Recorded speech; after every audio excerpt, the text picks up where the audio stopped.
In this lesson, I'll talk about how to get ready for your site visits. There are 5 tasks that must be completed prior to the site visits. Selection of building blocks to be assessed, selection of assessors, connecting with the school contact, usually the education director, completing the document review, and posting the surveys. The first task is for school leaders to determine which building blocks will be assessed. While assessors may want to provide some input on this decision, especially as they learn about the content of all the building blocks, it remains the responsibility of the school leaders to make this determination. Next, school leaders select at least 2 assessors. We think 2 is the right number, unless the school is very large, in which case a 3rd assessor may be included to assure that assessors get to visit every classroom in the school. Both assessors should be educators, and one should have a background in Jewish education. One assessor should be identified as the writer.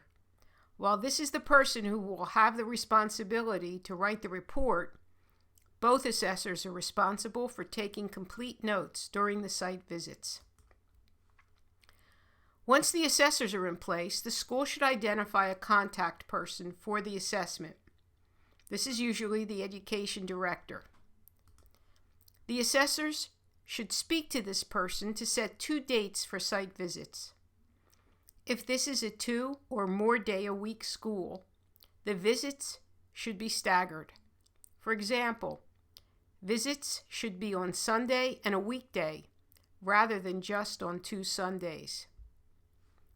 Assessors should ask the contact person to set up a schedule for interviews, which generally should be short, 15 minutes or so, and more than one person may be interviewed at one time. It is important to have the schedule set so the assessors can get to interview a large number of people during their 2 site visits. In addition, the contact person should set a schedule for when assessors can visit classrooms. These should be times when there are no special programs going on, so assessors can get to see what a normal class looks like. Assessors should tell the contact person they need a place to work in the synagogue. This should be a space where they can meet, talk to people in private, and leave their belongings. Assessors should not drag their coats and other materials from class to class as they do their assessment. Finally, ask for materials for the document review. This should be done as early in the process as possible so that assessors have time to review materials prior to going to the school for the site visits. Even before assessors begin their site visits, they should begin to look at the school with a different eye.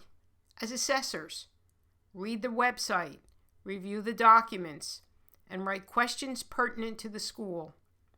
Also, study the building blocks and components to be assessed. This will help to ensure assessors collect the relevant data during their site visits, rather than discovering afterward that they need to return to collect additional information. Finally, post the surveys and review the results.